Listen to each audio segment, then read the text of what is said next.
Elizabeth Farah, and this is the Elizabeth Farah Show. Obviously, I'm with WorldNetDaily, co-founder, CEO, and editor-in-chief. And today I have a very special guest. Thank you for joining me, Steve.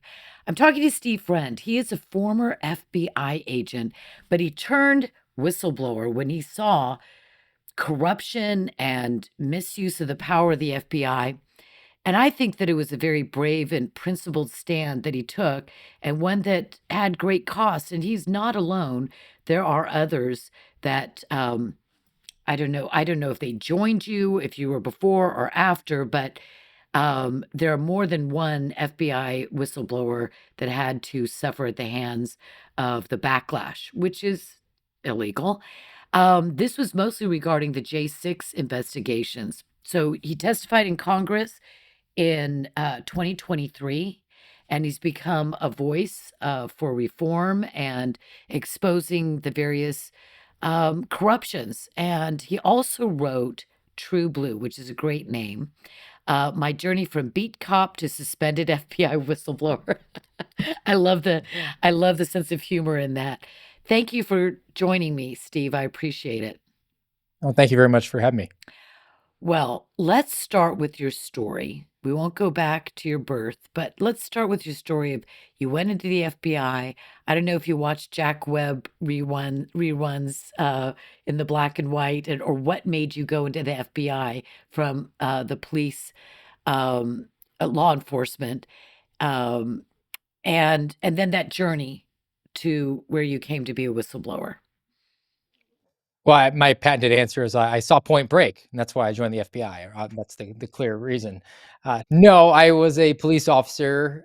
My lovely wife actually got into my ear about the FBI. There had been a recruiter who visited me, not me specifically, but to my college when I was there, because I was an accounting major, and they view accounting as one of the critical skills that could get you in the door. So I'd gone to that, but was just kind of doing my own thing as a beat cop and enjoying that. But then, my wife is bilingual, and she had looked into it for herself, but then said, you should really consider doing this. And the opportunity to take your law enforcement skills to the highest possible levels, that's basically the NFL of police work. So applied. It took 4 years to get hired by the FBI. Is that And pretty was average?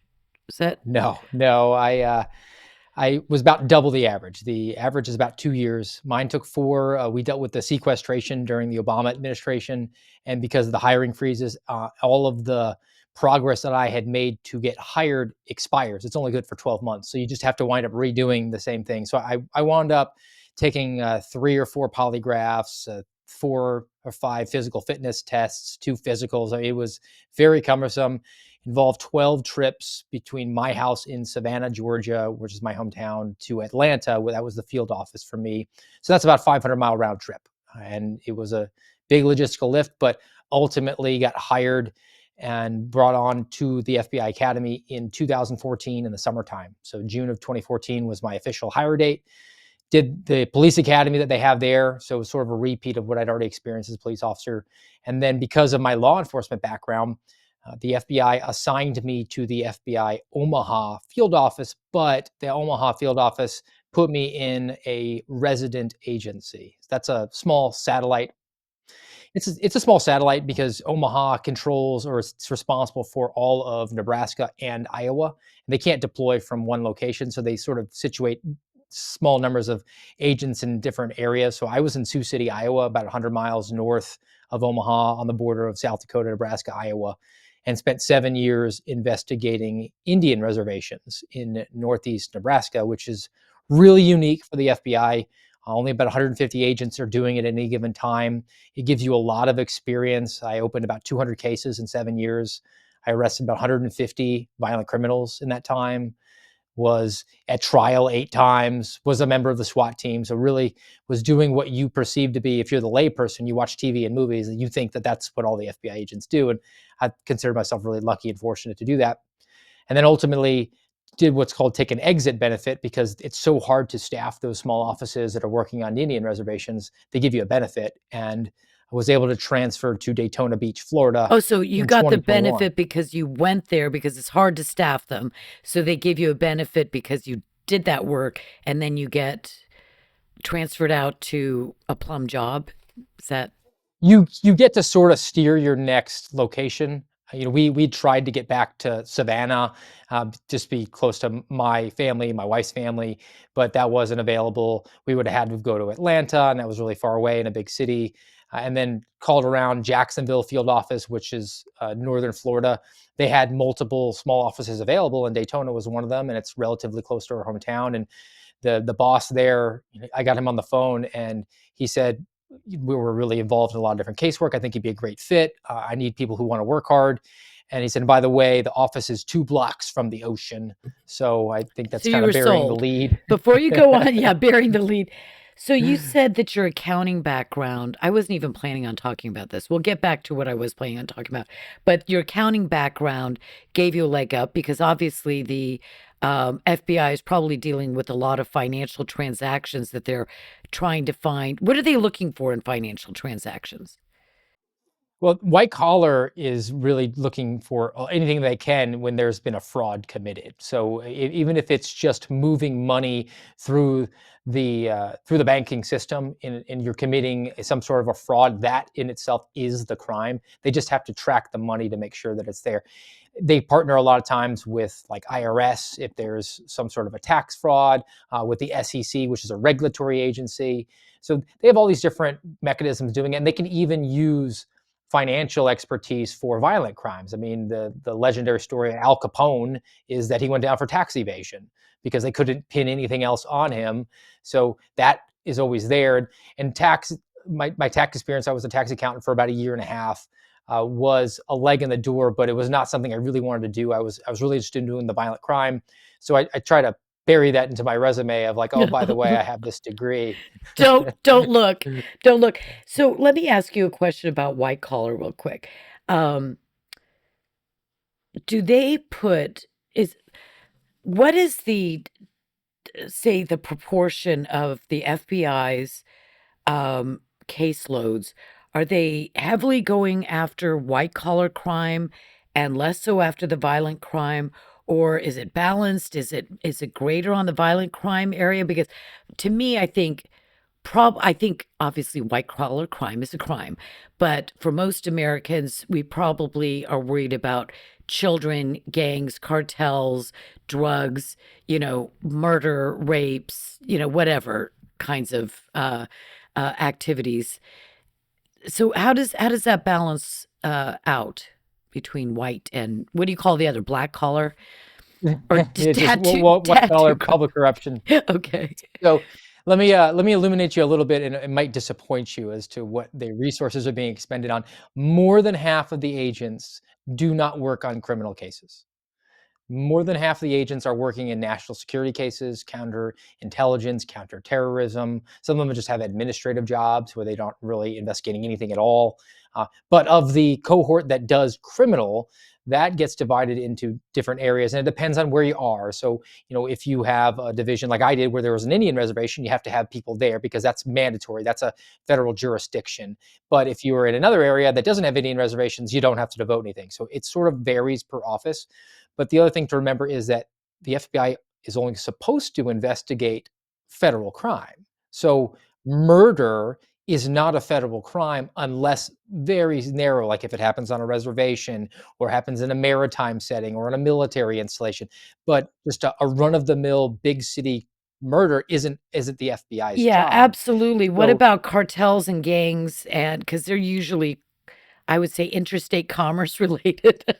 sure. So that was cartels would be what the FBI considers to be transnational organized crime. So TOC, and they will devote people towards TOC West, which is the Western Hemisphere, and TOC East, which is the Eastern Hemisphere. So the cartels are TOC West. You'll have task forces for gangs, safe streets, which is sort of drug dealing. You'll have white collar public corruption, child pornography, human trafficking, child exploitation. There's all these different areas where you tend to get people into a subject matter that you hopefully that they can work on for a long enough time to become a subject matter expert, develop the Rolodex of contacts that they need, the relationships that they're supposed to have with local law enforcement and other different agencies around the area to move cases forward.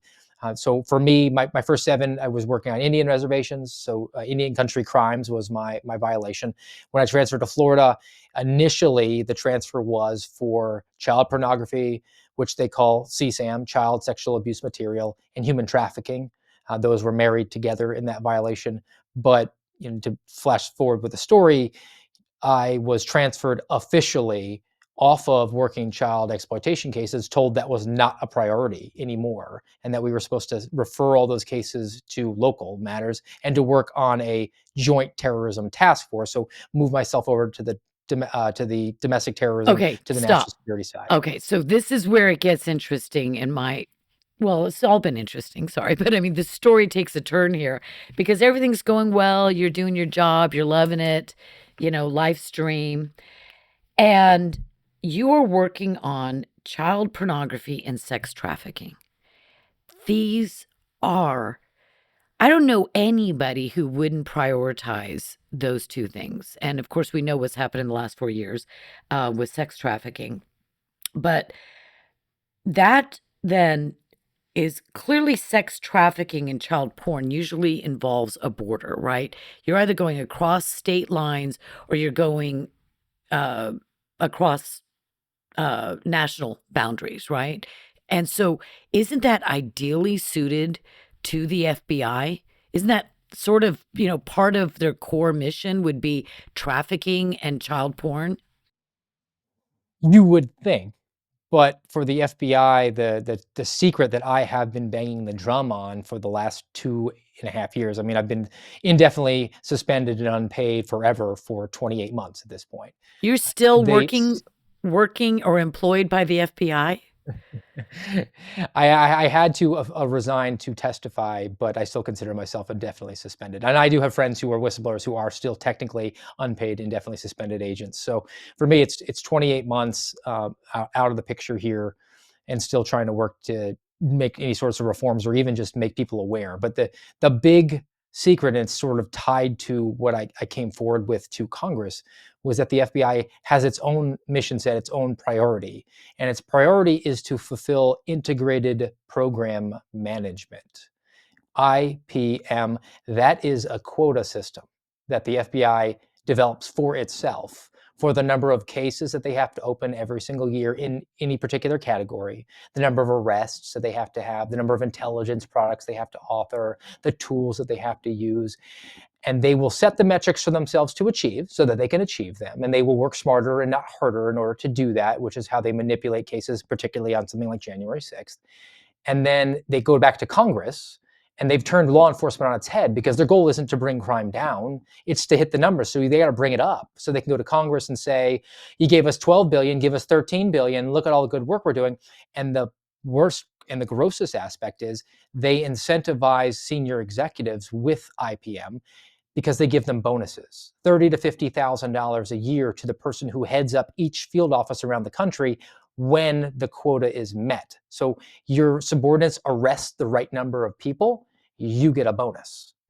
So that's like a great down payment for, rental property. I mean, you can literally become wealthy over a period of time being a senior, what would you call a senior FBI agent or a field office So senior, they're all considered senior executive service, but their senior? title would be the special agent in charge of the Oh, field yeah. office. Sometimes it's a assistant director in charge for the very large offices like Los Angeles and New York, but normally it's the SAC, the special agent in charge. Okay. I think that's on every TV show, so I should know that. Special agent in charge. And then the other one is called what? Well, so it's the assistant director in charge, and that'll be for Los Angeles and New York and Washington D.C. because they have massive numbers of people there, so they give them an extra layer of leadership. And really, what it winds up being is an extra way to get more people into management because it's a giant cabal where they pull people who are of like mind into that management structure that's specifically designed for people of a similar mindset who are not interested in actually doing law enforcement or national security. They're interested in promoting through that process. And that's created the leadership failure that we've seen on full display here for the last number of years. Well said. What it reminds me of is the bloat, say, in education, where, the number of students goes up here, the number of money goes up here, the teachers go up a little bit. Um, maybe the vice principal class goes up a little bit, but then the administrators on a graph have exploded. So they keep telling us, well, we need more money in education. Then our students would be graduating highly, skilled and educated. No, you want more money for more administrators, and you don't even have to do that much work if you've got 20 people doing one person's job. And seems to happen in all the administrative state problems that we see. It's the bloat at the top. So that's the same for the And FBI? they select people of like mind to be there and to Right. push that idea forward. So I mean, a real experience that I had, the woman who actually ironically took my credentials officially, she's the one who signed off on my suspension in violation of the Whistleblower Protection Act. Her name is Jennifer Moore. Before that happened, she happened to come to my field office in Jacksonville to give remarks to an all hands meeting. Every single employee had to be there to listen to her speak. And she said that they considered at headquarters, she was in charge of human resources. She considered the field of agents and personnel to be completely full. We don't need any more people, but what we really need are more managers to come to She Washington, said D.C. that? She uttered those words, and she didn't Yes. find that bizarre and laughable. Did everybody just pause and say, "Okay, now's the drum roll. This is a joke, right?" There's a massive disconnection between headquarters and management and the brick agents in the field and the people that are just going about their business, because for me, my passion was in doing the job that I considered to be really fortunate to get. A lot of people try to get into the FBI, and I knew that I was really lucky. The stars totally aligned for me in so many ways, and it was the greatest job ever. It was my dream job, and Do you hope to go being an FBI back? agent. Uh, Being an FBI agent was my hobby. Yeah. I Oh, loved doing the because work I you was just loved doing, it so much it wasn't work anymore, right? and management is just, their passion is not in the job they do, it's in getting to the next job, and the way you do that is you can't stay at your job for more than 18 months. If you do, then you're stuck. You're in the land of misfit toys. So you have to promote every 18 months. You're looking at that, and how do you promote in a bureaucracy? You promote in a bureaucracy by never saying no to a bad idea, and then inventing a solution, and then looking for a problem to apply it to. It's not actually interested in helping the mission. You just need to rename some sort of program with a new catchy acronym. That'll do it. Or start some sort of initiative, but you're gone before it's ever off the ground. But you can put it on your resume. Or the grossest things I would see were from the really low level, entry level managers. I would get a call from somebody who's called a program manager. That's like the first level into management. It'd be somebody taking their first 18 months to Washington, D.C. So every 18 months, I get a phone call from the new one who would call me and then say, "Hey, I'm here for you. By the way, I've never seen an Indian reservation, but I'm in charge of you." And then I wouldn't hear from them in a year. And then I would get a call right around the time they were looking to promote. They would call me up and they'd ask me some question about one of the obscure cases that I was handling. I was handling 30 to 50 cases at a time. And they would ask me a question about it, and I would answer the question. It's because they wanted to put their name on the case and say that they had managerial responsibility for that case, and it met one of the boxes to check for them to promote. And I didn't care. I was doing my thing and didn't have any ambition. But you really need to take a shower if that's what you're doing with your time. But this is so corrosive. The the kind of it's not just corruption in the traditional sense of the word, because you dealt with a lot of that. This is corrupt because it's against the agency's mission. It's it's wasting, it's stealing taxpayer dollars. It's taking time away from important investigations that can save lives and children's hearts and minds from being exposed to pornography and all the rest. All of these, or national security, counterterrorism, all of that. and it's putting the resources of the American taxpayer, the citizen, to misuse. So you could say that's corruption. It is, but it's also it's setting up just a bureaucracy for the sake of the bureaucracy, so that it creates a ladder and step. You say that every 18 months or 16, 18 months, whatever it is, and then everybody knows in advance, this is what you got to do. When you're about 4 months out and you're starting to put together your proposal for why you deserve a promotion to this next level, now come up with some great idea. Maybe you call the field agent and you talk to him and you say, so what are the kind of problems you're, and then craft some brand new little thing. And this naming, making a phone call to a field agent in order just to be able to say, I managed that case. Because after all, he had discussions with the field office. That is so, it's part of the very warp and weave of the FBI now. I'd like to ask you, when do you think this really started? Was there a time that agents said, well, this began during this administration or after this event, 9/11, whatever it is? And also, is it even possible to reform the FBI? I know we're getting cash, presumably. I know that there are a lot of good agents like you that want to reform it. But do we need to take it down to the ground in a way and name it the new FBI or the Central Bureau of Investigation instead of the Federal Bureau of Investigation, so that there's a whole new start? So start first with, when did this begin, or do you know, and how, and can we actually even reform it? I think there's a strong case to be made that the FBI has always been a problem. The FBI has always been the police for the status quo, for whoever was in charge. They're the teeth on that attack dog. So if you have a president who wants to go after communists, I think most of us are thinking, oh, that's probably a good thing. But they will go and do that. But if you have a president who says, I don't like Martin Luther King Jr., they will go and spy on him, illegally wiretap him, and then send him literature that says, you should kill yourself, Reverend. They will go after draft dodgers. They will go after the Ruby Ridge and the Wacos in the 90s. It's whatever the target is. But I think that really when it got revved up and out of control, when the mission creep started and when they were enhanced with great powers on September 12th, 2001. And the reason is a little bit of latitude I asked for here is that the FBI is a bureaucracy. I mean, the middle letter is B. It's bureau. It's a bureaucracy. A I bureaucracy is never a thought of it self-looking that ice way. cream. Thank you. I'm sorry. It's a self-looking ice cream cone. It exists just to exist for itself to a certain extent. So in the science fiction context, if you ever seen any of the Terminator movies, the machines are Skynet, right? Skynet's not good or bad. It's just a computer system. It's ones and zeros. It has programming, and its prime directive is to protect itself, right? So when Skynet becomes self-aware as AI, it says, what is the biggest threat? Oh, it's the people, because they can unplug us. So we're going to go after them. And that's the premise of the entire movie, right? So now, how does that apply to the FBI? Well, 9/12, when we have the mission set change on national security from, if something bad happens in a free society, free republic, where there is inherent risk to liberty, but we're going to preserve the Constitution, the constitutional rights, the continuity of government, and we will accept a certain level of risk. Two, on 9/12, saying no American can ever die at the hands of a terrorist ever again.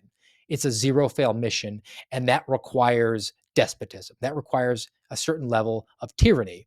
And we gave enhanced powers to the FBI, this Skynet, which inevitably got to the bottom of the slippery slope where we find ourselves now, almost 25 years later, where it said, what's the greatest threat to the bureaucracy? Because we'll do whatever it is for the bureaucracy. It's people who want to limit the bureaucracy, to curb it back. We send the military overseas to go kill the terrorists. They kill people, break things, hurt feelings. Really good job. The FBI is supposed to be the sentry on the wall of the homeland, looking internally. There wasn't that much to do. So they evolved the mission to justify their existence to homegrown violent extremism, who we were told were people who were first generation, maybe recent immigrants, normally Muslim, and they were radicalizing with foreign ideologies. But if you look at most of those cases, they were essentially entrapment cases, including the largest arrest of Al Qaeda in the history of the FBI. It's called the Liberty City Seven. Those 7 men were not affiliated with Al Qaeda at all. They were completely entrapped. Then that mission set evolves because we run out of the HVE. We have to come up with a new term. Someone definitely got promoted, and that is the domestic violent extremist, which we heard a lot of in the Biden administration. That's moms at the school board meetings. Those are people who have a Gadsden flag, and they have a proclivity to believe in small government. And then the latest iteration, and this is where you're really going to be in the crosshairs here, I promise you, is a term that came about in 2021 was when it was published. It was around before then inside the FBI. It's public knowledge, open source, the strategic intelligence assessment that the FBI wrote in co-partnership with the Department of Homeland Security. And they said that in domestic terrorism, there's a new term. It's called anti-government, anti-authority, violent extremist, agave. An agave is someone who has a perception of government overreach or negligence. That's it. Okay, say That's that domestic again. terrorism. Say what agave stands for because I apparently am one. Go ahead. Anti-government, anti-authority, violent extremist. Now, you might have a low proclivity for violence, meaning 0, but low is still on the scale, so they can still investigate you. And with the Patriot Act, that the FBI can open up what's called an assessment. Now, that's a different term, but you would know it as a case, an investigation. It's an assessment is a power from the Patriot Act that the FBI can open up on someone for an articulable purpose, not reasonable suspicion, probable cause, not even need defense. They just, I got a feeling about that guy. I'm going to open up an assessment.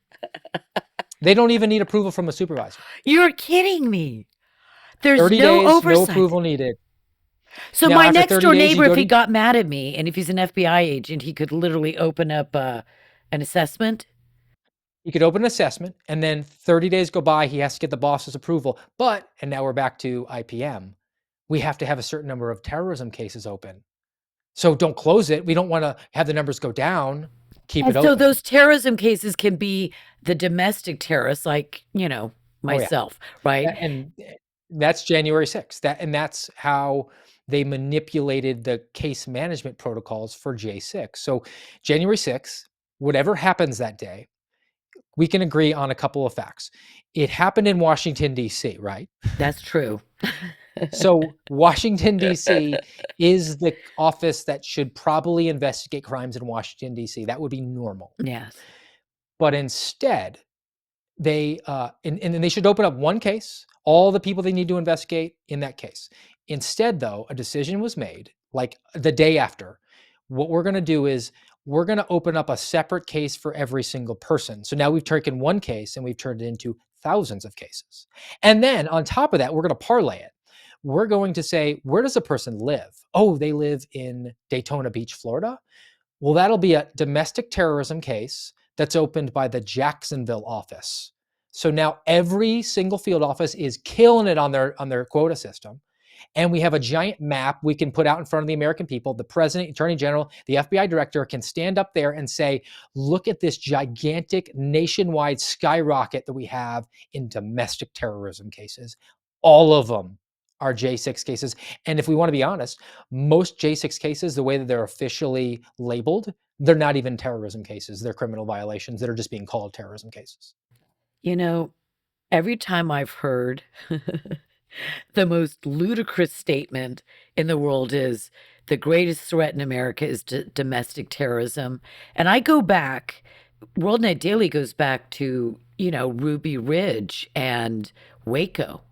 And we were so, I mean, just watching the movie of Waco, but we followed it as those things were happening. Janet Reno. And you you think We had a of moment of silence for Janet Reno when she died. did you really? Yes. Were you We didn't have a moment of silence for H.W. Bush. but for Janet Reno. Oh, she was a monster. I don't know what happened with that thing. But anyway, Waco was a tragedy of epic proportions, and so was Ruby Ridge.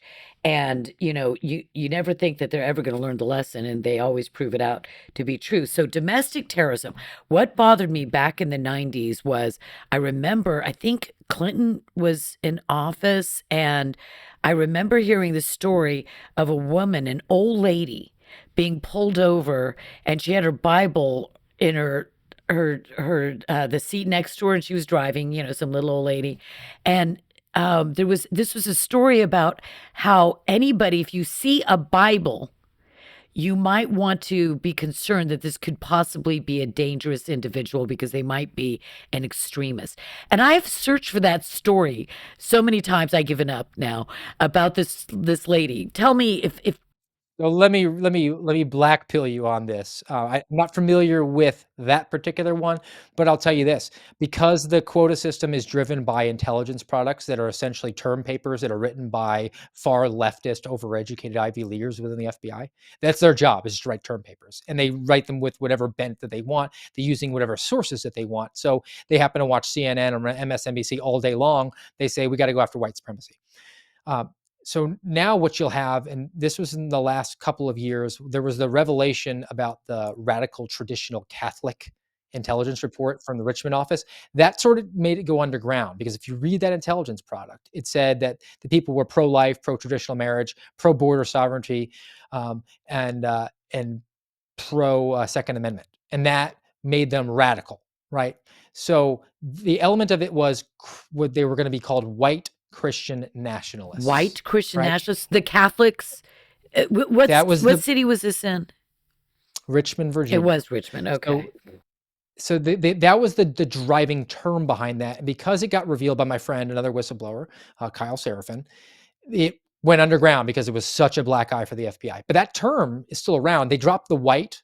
They just call it Christian nationalism now, but it means the exact same thing. And the meaning of it will be something that they'll imbibe from the Atlantic or the Brookings Institute, some far left Southern Poverty Law Center, and it'll say that Christian nationalism is is an ideology that might cross over any racial demographic.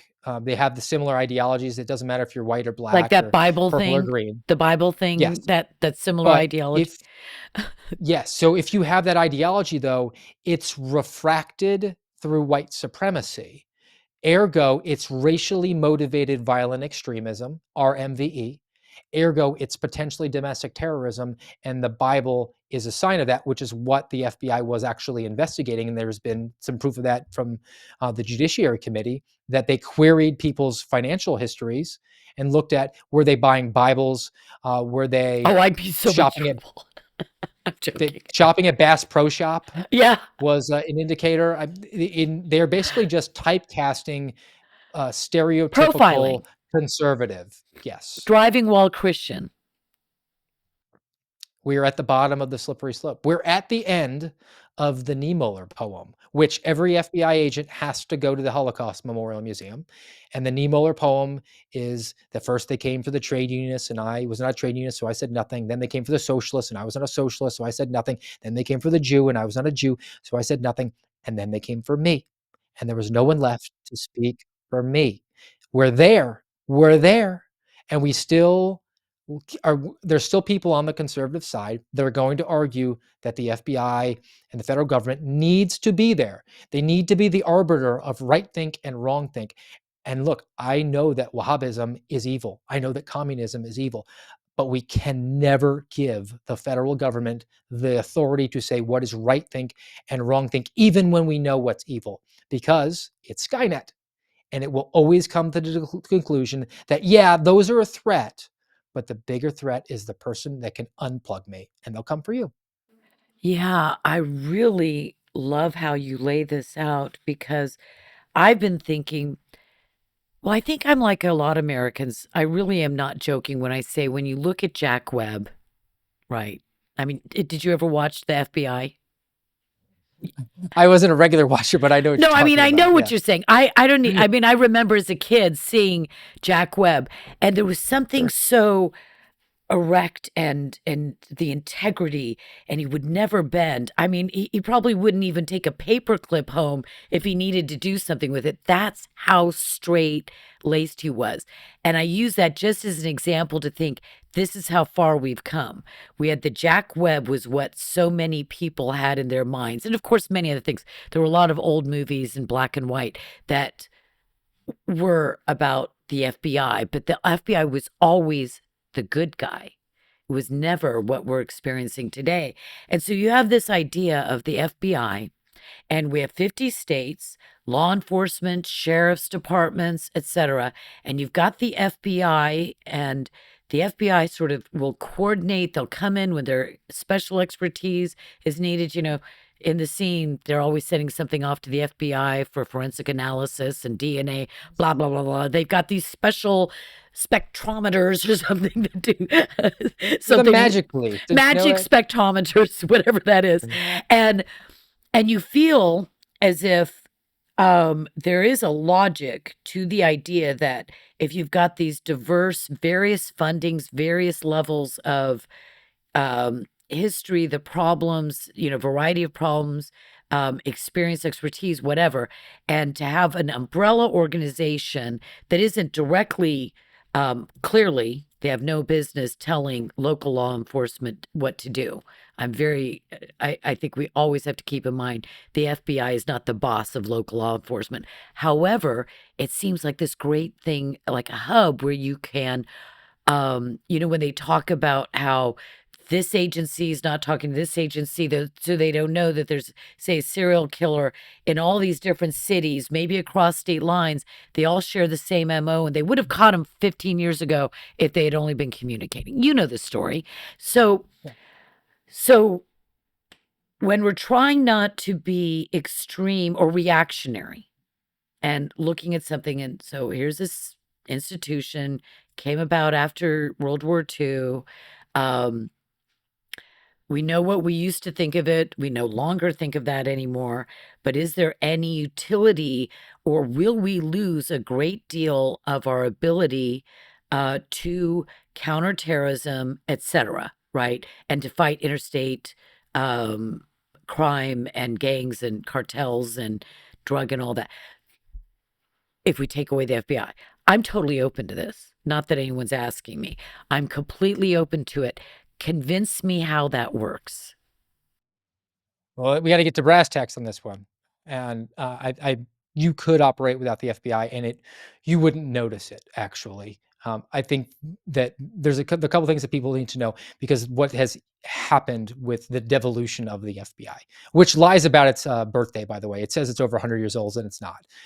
So that's They're if you're dating a liars. woman and she lies to you about that, I mean, what do you know about them? But uh, the days of fidelity, bravery, integrity being the motto, right? Look, I sat in meetings with senior executives, and they said I had an oath of office, I had training from the Holocaust Memorial, but my duty was to the bureau, and I should set an example for my children and just follow orders. They changed the core values of the FBI in 2020. It used to be rigorous obedience to the Constitution. That is now on a list. It's the last thing on a list. It's behind things like diversity. Shut up. So this is And the agency. 2020 that actually took place? September of 2020 is when it changed. And there was actually an argument to change the official motto from fidelity, bravery, integrity to fidelity, bravery, integrity, and diversity. But that never passed muster from the mucky mucks up the top of the chain. Now, look, what you have to understand about the FBI is they only investigate federal crime. We are not in an antiquated situation where Bonnie and Clyde can rob a bank in Texas and run to Oklahoma and we can't communicate. There is this robust communication between agencies across state lines, across county So lines. sheriffs to There's all sheriffs, these, PDs to PDs, yes, they're interconnected now in yes. their And, communications. and the FBI should never be in the business of telling local law enforcement what to do, but they do, because they're the federal government. They can print money, and they come in with golden handcuffs, give money and different goodies to agencies who are then beholden to them because they want those goodies because they're Oh, I underfunded, remember. which Do is you how you remember get. when they were rolling out? Sorry to cut you short, but if I don't sometimes ask the question at the time, I'm going to forget because I'm getting older. Okay. Do you recall, I don't know what year it was, when they started rolling out in cities and states massive, sort of like military weapons? I mean, it looked like tanks were coming in to these local law enforcement agencies. And I don't remember what caused that and who did it. But if they actually did that, and that's still kind of the standard, and that's that golden handcuffs, we'll give you all of this cool gear, and everybody likes guns and cool gear, right? So um, everything's in black. Uh, so if they've really ramped up the material, right? The equipment, and everything. Why would we need the federal government in there anyway if they've got all that stuff already? Do they have it?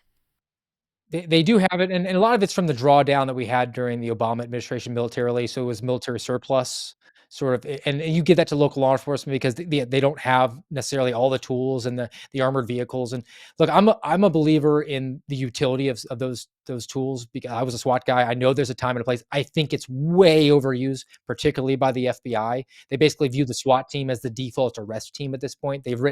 Policy that they've written a policy that allows you to go and deploy a SWAT team if you believe the person has a large dog or a firearm present, Shut regardless of the up. violation. Oh my gosh. Because the A FBI are large mostly house Well, cats. talk about wusses. Who are these people? It's like that sort of reminds me that the British police or law enforcement, they're like a bunch of waiters and social workers, right? You just feel like, oh, um, we'd like to comfort you. We're not going to catch the criminal, but we do want to give you care because it's our duty of care to make sure that you're not too upset by this crime that you was committed against you. But no, we will not be taking a report because we're not going to find this guy or even look for him anyway. Well, So, that being said, I think we need to actually adopt their uniforms. And in all seriousness, like the big why are we fat sending a hat at the top. neon? Why are we sending in a camouflaged tacked up unit in the dark of night? Like, then there's a potential for confusion about, is this law enforcement? Am I being robbed? You should have neon on. There should be no doubt of who is here if it's I'm necessary. so glad you I would brought that love to up. see us have bright orange uniforms because you're not creeping through the woods. You drive the Bearcat up onto the person's yard. It's not like you're having to traverse large you know, Camo, like you need camo, woodlands and and because you're mountains to worried come up about, there. It's not air necessary. It's just support. a look. It's a look because it looks tough. And I have a problem with it too. I kind of That's like the CDI. look in the sense that, like, if I were going to be a police officer, I want to look really cool and wear all the cool tack gear. But if I'm on the receiving end, I remember 30 some years ago reading the account of this little old man walking down the steps late at night. He woke up to some sound and he's walking down the steps, and law enforcement, whatever kind, SWAT, whatever, middle of the night, 1 o'clock in the morning, whatever it was, he's 80 years old. He's walking down the steps. They burst in. And I think maybe he had something in his hand, or he went to go grab a gun because he didn't know who was down there. So that's what I do is I grab a gun. He walks down the steps with his pistol or whatever it was, and they probably cut him in two with the fire, right? Now he probably had, I know he had children and grandchildren. They got the house wrong. The address was wrong on the house. And I Qualified immunity. It was a grieved. good shoot. This is so imprinted on my DNA now. I mean, I think about this poor man because this showed what do you call no knock?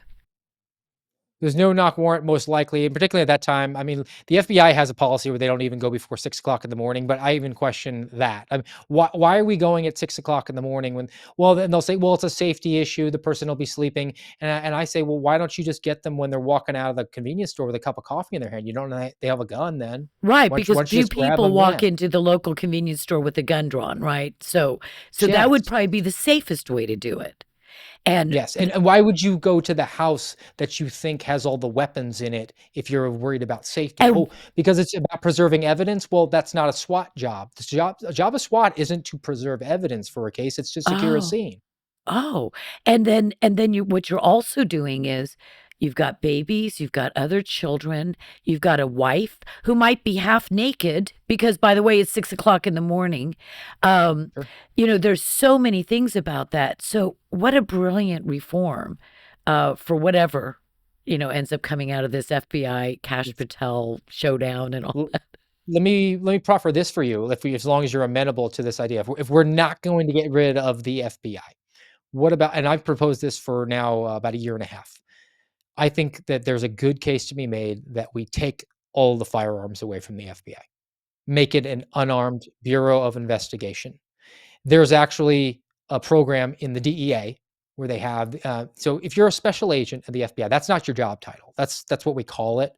You're a 1811 Series 1811 criminal investigator, and that's an FBI, DEA, the Marshals, ATF, anybody who's a gun toter, 1811 criminal investigator, except for air marshals, they're 1801. But the DEA has another position called an 1810. They're unarmed investigators, and they typically look at prescription drugs from doctors who are like at pain dispensaries, and they're pill mills. They're over dispensing. We could do that with the FBI. Take away the guns, take out the teeth from the attack dog, and then force them to actually partner with local law enforcement, sheriff, police That department, forces them because no and one's going into the front door without a gun. you can't go. Well, you can't arrest someone. You take away their arrest power. They Oh, can only investigate. They can't arrest. They have to go and make not just a pitch to a prosecutor. They have to make a pitch to the sheriff, who you elect, and who who's likes the answerable people? to you. We always forget, or no, I don't think we always forget, but people can forget that the further away the government agency or the law enforcement agency or bringing a foreigner into any country, there is a lack of affinity.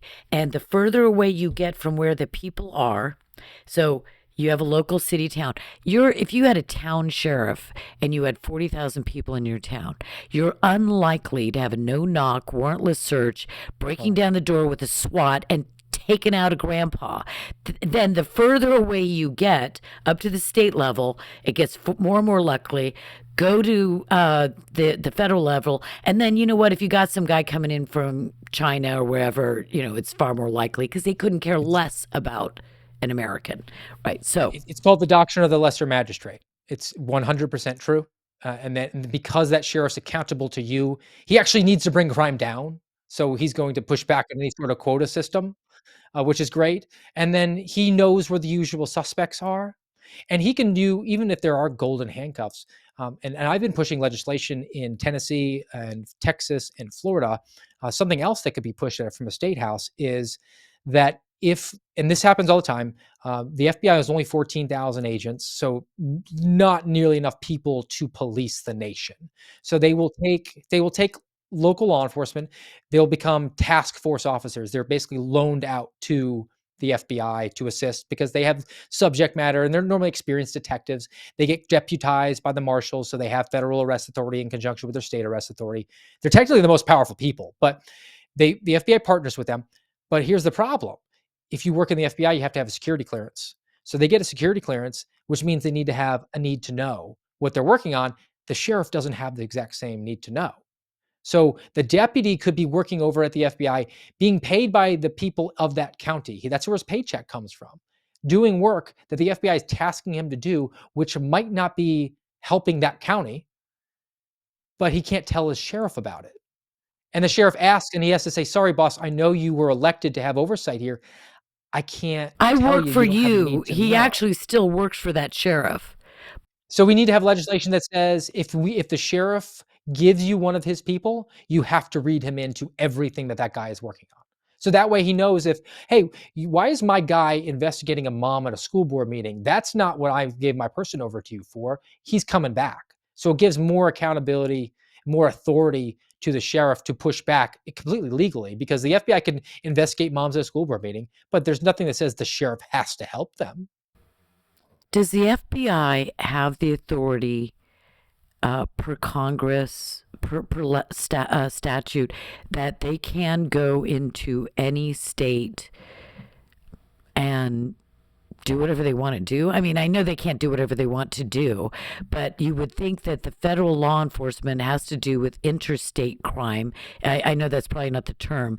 And so if they come into a state, can a state ever say, no, you can't come in? No. Supremacy clause exists, so the federal government can come in, and they have, again, huge, broad latitude in order to investigate, like the assessment I told you about with the Appendix G of the Domestic Investigations Operations Guide, where they can open up a full counterintelligence investigation on anyone who they think might be targeted by a foreign entity for exploitation. They could say, "Oh, you're the victim, but while we have a case on you, we'll just look at all of your bank information and everything about you and your emails and all of that." So they can find a person and then go for the crime, and which is what they do all the time. And look, here's the pushback on. I mean, you got me and a couple of others who stepped forward How and many they were there? weaponized the How many were there? process. Because I saw you with, oh, I can't remember his name. I saw you on, oh, Boyle. Garrett O'Boyle, a good Yeah, friend of mine, actually, he and I co-host a podcast called the American Radicals I Podcast. love it. We're trying to get on a watch list, um, so I mean, you can see the flag display I have behind me. It's Garrett and me, Kyle Seraphin, Marcus Allen, and a few others who are not as well known. And that's an upside down FBI badge with an S on it for an agency in distress. The S stands for suspendable, because we were all suspended indefinitely, unpaid forever by the FBI. They pulled our clearances for not whistleblowing, according to them. My security clearance was suspended indefinitely forever because they said I looked at the employee handbook improperly. But when we were looking around at each other and texting a couple of years ago, I said, we all have this unique set of skills being law enforcement, a lot of guys prior military. We should be mercenaries like the expendables, but we're all suspended. So like the slice alone, we're going to be the suspendables. And the New York Times found out about it and published it. So we decided to lean into that. So the moniker is the suspendables do the right thing at the right time, the right way for the right reason. And Garrett opened up, we sell merch. He sells a t-shirt. He's been unpaid for 29 months, his 4 little girls. So the-suspendables.com, you can buy some suspendables merch to support him and his family. So, firstly, tell me your X account, or tell everybody watching what your X account is. Sure. The X account is at real Steve Friend. Yeah. And the dash suspendables, make sure you put the hyphen or you go to a hockey website. That's Garrett's website. Book is True Blue. It's on Amazon, and you have to put Steven, not Steve. Only my wife and my mom call me Steven, but I'm not cool enough for an autograph. So I just sign my name in cursive, and Steven's the only one I know how to do. So we went with that. And and the American Radicals podcast is on Rumble, and it's on Spotify and iHeart, This all is those. all. This is on Rumble too. I don't do Sure, YouTube because they don't like us at WorldNetDaily, so we went with sure. Rumble. I heard that your friend, your colleague and friend, that he's got 4 little girls. Did you say? And they suspended him and said that he had a limit of earning no more than $7,000 a year. Can you explain that to me? Because that sounds like Same thing. it just sounds Same thing ridiculous. happened. Same thing happened to me. Same thing happened to all of us. So they suspend your clearance. You're unpaid. You can't come in the building, but you're still an employee. And if you're working for the FBI, you're allowed to have an outside job, but you're limited in what you can earn a year, which would be like $7,500. I think the figure is. So that's what they get. So they try to bleed you white financially so that you just quit, and they can say, "Oh, that's just a former employee. He was angry and he left. Disgruntled. You We're not forgot going." disgruntled. Disgruntled for Yes, former employee. disgruntled. We can't. And look, the law is 5 USC 2303. And basically it says if you have a reasonable concern, it doesn't have to be right, it just has to be reasonable, of waste or fraud, abuse, violation of law or policy, risk to the public safety, and you bring that information forward to the right channels. You don't just run to the media. You bring it to your supervisor or to the special counsel or to the inspector general or to a member of Congress, any one of those, then you get protected. But it doesn't say anything about the security clearance, which is what the FBI used against all of us. Suspended the clearance, leave you in limbo, and then just hope you go away. They hope they fix the glitch. And that's just the limit, a little bit of what they did to me. I mean, personally, my wife loses her job right after I get suspended under, we'll just say, some suspicious circumstances. She sends a message on Facebook to a woman who was from Moms for Liberty, and she said, "I'm Steve Friend, the whistleblower's wife. Can you just ask Moms for Liberty members to push his message out there?" 30 minutes later, Facebook took her account down permanently. I got a gag order from the FBI that said I wasn't allowed to talk about the circumstances of my case with an attorney. They tried to censor my book entirely, and I said, "No, I'm not listening to that. It's all out there." They put me in a meeting with the security division where they tried to get me to break the law, to lie to federal investigators so they could charge me with the crime. Eventually, they denied my request for outside employment. I had a job offer, and they said, "No, you can't have that." They denied me my training documents because I had a job offer to go be a sheriff's deputy. And they said, "No, you can't do that." So I'd have to restart all over again. When they gave me some of them, the state checked, and the FBI said, "We can't confirm that those are authentic. They could be forged." This has just been a nonstop Draconian. battle No with them. wonder see. Going back to this original thought in my mind about this conversation, and it's been so fascinating. The idea that the FBI could remain and we could nibble around. Oh, and we could even talk, and it would be sincere about we're going to strip this, we're going to overturn that, we're going to get rid of these guys, we're going to change this and everything. With the FBI, um, I don't think it's going to work. I don't. I think it's too much part of the FBI DNA. And you surprised me because I didn't really think of it as something, the way you described it, going back to the very origin of the FBI and that, well, Skynet kind of a thing. But if that is the case, that it really goes back to the very origin, that it was broke from the beginning, but we've just seen it more flagrantly. And because of communications now with X and internet and everything, things that would never have come to light a day 40 years ago are right out in the open today. And so that is why we're seeing it.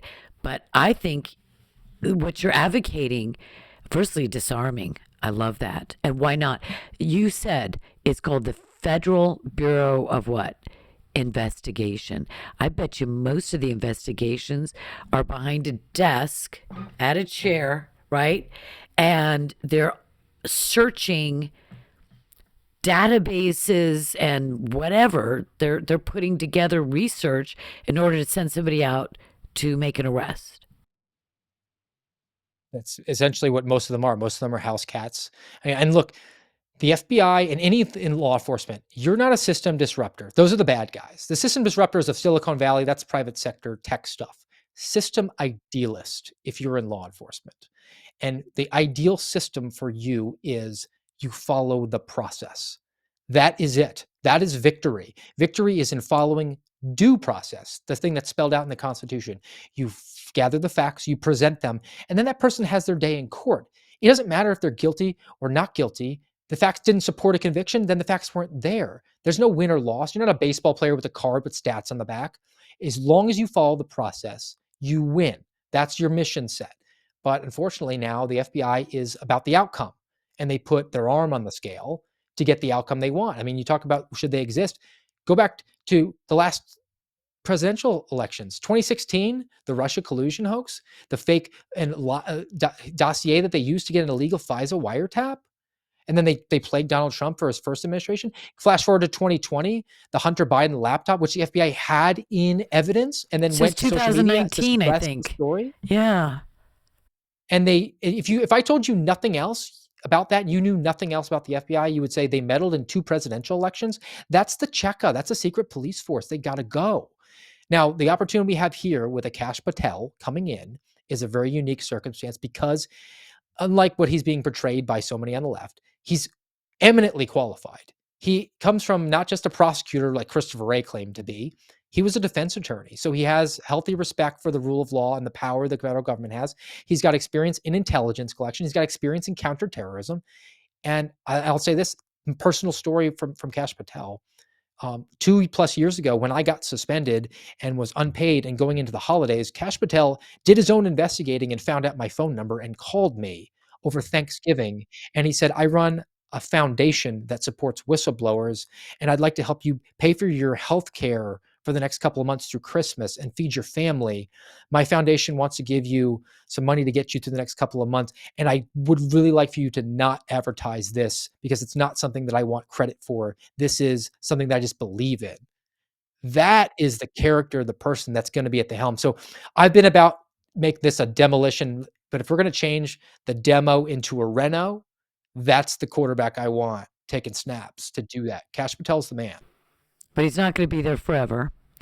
And the change of guard, we say there's a new sheriff in town, but someday the sheriff's going to go.